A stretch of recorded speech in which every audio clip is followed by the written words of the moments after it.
দর্শক, আপনারা দেখছেন গুলশানের সেই 196 নং হাউস। এখানে মূলত বেগম জিয়াকে আজকে আনা হয়েছে শেষবারের মতো তার বড় ছেলের জনাব তারেক রহমানের গুলশানের বাড়িতে। আপনারা জানেন সকাল 9টার পরেই 9টার দিকেই মূলত এখানে আনা হয়েছে তার মরদেহটি শেষবারের মতোই। দর্শক, আপনারা দেখছেন আজকে এখন এই মুহূর্তে গুলশানের বাসভবন থেকে মূলত বেগম জিয়ার মরদেহটি যেখানে এখন রয়েছে সেখান থেকেই একটু পরে রওনা হবে সংসদ ভবনের দক্ষিণ প্লাজার দিকে। দর্শক, এখনও দেখা যাচ্ছে যে লাশবাহী যে লাল সবুজের পতাকা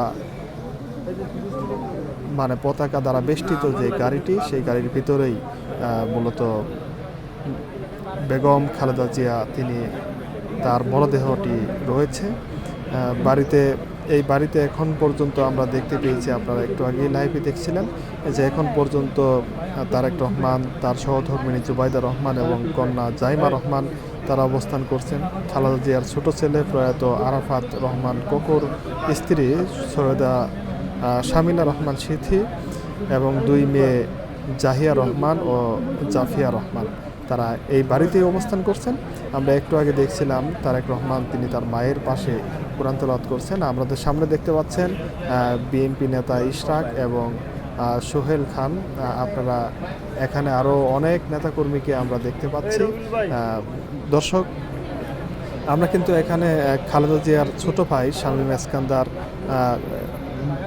এবং শামীমের স্ত্রী কানিজ ফাতেমা, বিএনপি চেয়ারপারসনের মেজ বোন সেলিমা ইসলাম, প্রয়াত ভাই সাইদ এসকান্দারের স্ত্রী নাসরিন এসকান্দার সহ আরও স্বজনরাও এখানে রয়েছেন। জুবাইদা রহমানের মা সৈয়দা ইকবাল বানু, তার বড় মেয়ে শাহিনা জামান খানও রয়েছেন। বিএনপি মহাসচিব মির্জা ফখরুল ইসলাম আলমগীর, স্থায়ী কমিটির সদস্য মির্জা আব্বাস এবং হাফিজউদ্দিন আহমদও এখানে রয়েছেন। আপনারা একটু পরেই আপনারা হয়তো ভিডিওতে আবার দেখতে পারবেন তারা বাসভবনের ভেতরে অনেকে গিয়েছেন, কেউ যারা বাইরে আসতেছেন তাদেরকে আমরা দেখাতে পারছি। আর এই জায়গাটি এখন কঠোর নিরাপত্তায় বেষ্টিত রয়েছে। আইন শৃঙ্খলা বাহিনী, প্রচুর আইন শৃঙ্খলা বাহিনী, পুলিশ, বিজিবি এবং সেনাবাহিনী তারা এখানে অবস্থান করছেন, যাতে আর এখানে কাউকে ঢুকতে গেলে অবশ্যই তাকে তল্লাশি করা হয় এবং তার নাম পরিচয় সব কিছু জানার পরে তারপরে মূলত এখানে প্রবেশ করতে দেওয়া হয়।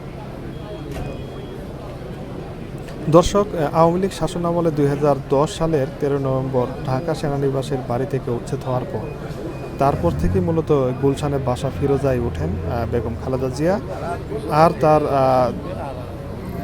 ছেলে তারেক রহমান যুক্তরাজ্যের 1.5 দশকের নির্বাসন কাটিয়ে গত সপ্তাহে ওঠেন তার পাশেরই এই বাসাটি আমরা যেখানে দাঁড়িয়ে আছি 196 নম্বর এই বাড়িতে। এই বাড়িটি রাষ্ট্রপতি জিয়াউর রহমান নিহত হওয়ার পরে তার সহধর্মিণী খালেদা জিয়াকে বরাদ্দ দেওয়া হয়েছিল। মাস কয়েক আগে এ বাড়ি দলিলপত্র বিএনপি চেয়ারপারসনের কাছে হস্তান্তর করেন গণপূর্ত উপদেষ্টা আদিলুর রহমান খান ও রাজ্য চেয়ারম্যান রিয়াজুল ইসলাম রিজু। দর্শক, ডিএমপি কিন্তু জানিয়েছে বিএনপি নেত্রীর কফিন বহনের জন্য, খালেদা জিয়ার কফিন বহনের জন্য এভারকেয়ার হাসপাতাল, 36 July expressway 300 feet, Kuril flyover, নৌ সদর দপ্তর হয়ে বাসভবন ফিরোজা এবং গুলশান 2, কামাল আতাতুর্ক এভিনিউ, এরপরে airport road, Mohakhali flyover, Jahangir gate, Bijoy Sarani এবং উড়োজাহাজ ক্রসিংয়ের সড়কে বুধবার যান চলাচল নিয়ন্ত্রিত থাকবে। আমরা সেটা দেখতে পাচ্ছি।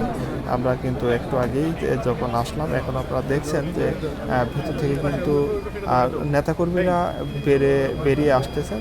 সম্ভবত এখন এই বুলেট প্রুফ বাসে উঠছেন। আপনারা দেখছেন তারেক রহমানের সহধর্মিণী জুবাইদা রহমান এবং জাইমা রহমান তার কন্যা, এবং এই বাসে উঠে সম্ভবত এখন রওনা দেওয়া হবে। জাইমা রহমান এখন বাসে উঠছেন। দর্শক, আপনারা দেখছেন এখানে নেতাকর্মীরা ভিড় করছেন। তারেক রহমান বিএনপির ভারপ্রাপ্ত চেয়ারম্যান, তিনি এখন বাসে উঠছেন। উঠে নেতাকর্মীরাও এখানে রয়েছেন।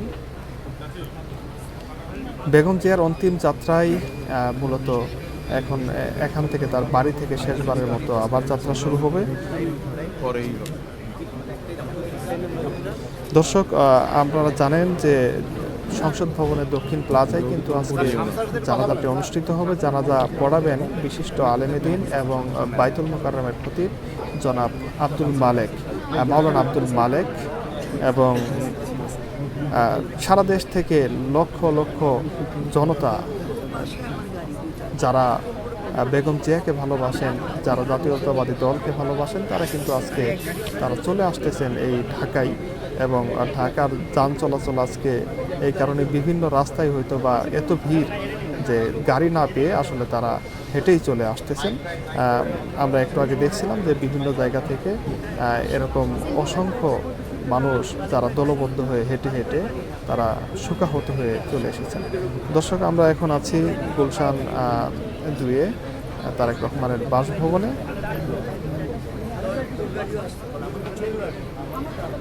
দর্শক, এখান থেকে এখন জানাজার স্থলে সেই দিকে মূলত যাত্রা হবে।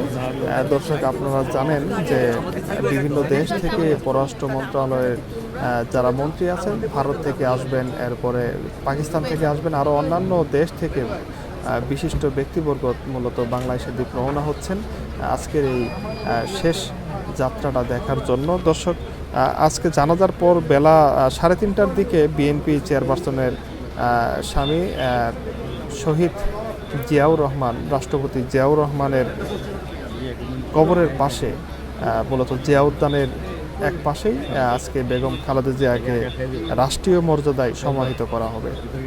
দর্শক, এখন মূলত আবার অন্য একটি, দর্শক আপনারা দেখছেন এখন গাড়িটি ভারপ্রাপ্ত চেয়ারম্যান জনাব তারেক রহমানের গাড়িটি এখন ছাড়ছে, যে এটি এখন যাচ্ছে আপনার পরবর্তী গন্তব্যে।